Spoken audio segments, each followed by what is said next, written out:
எப்பவுமே ஒரு கடவுள் வந்து ஒரு மைனஸ் படைப்பான், அதே மாதிரி ப்ளஸ்ஸும் படைப்பான். என்னை உயரம் கம்மி பண்ணிட்டான். இருந்தாலும் சமுதாயத்தில் நான் இருக்கிறேன், நான் உங்களுக்கு வந்து பதில் கொடுக்குறேன்னு சொல்லிட்டு தான் என் பொண்ணு பிறந்தது.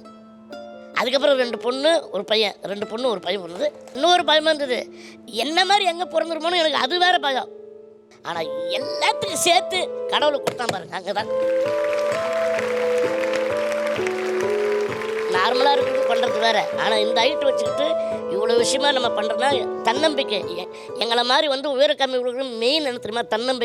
தன்னம்பிக்கையும் திறமையும் உழைப்பும். யாரை பற்றி எதை பற்றி கவலைப்படாது. இது என்னுடைய உலகம், இது என்னுடைய குடும்பம், இது என்னோட நான் இப்படி தாண்டா இருப்பேன், இப்படி தாண்டா வாழ்வேன். என்னை எவ்வளோ உதாசீனப்படுத்தினாலும் அவங்களுக்கு எல்லாருக்கும் நாங்கள் ஒரு உதாரணம். என்னாலும் நீ தாண்டி என்னோட ராசாத்தி, பொன்னாட்டம் நெஞ்சோடு வச்சேனே காப்பாத்தி. எங்கே நான் போனா என்ன எண்ணம் யாவும் இங்கேதான், உன் பேரை மெட்டு கட்டி உள்ளம் பாடும் அங்கேதான். என் ஆசை காத்தோடு போகாது, என்னாலும் என் வாக்கு பொய்க்காது.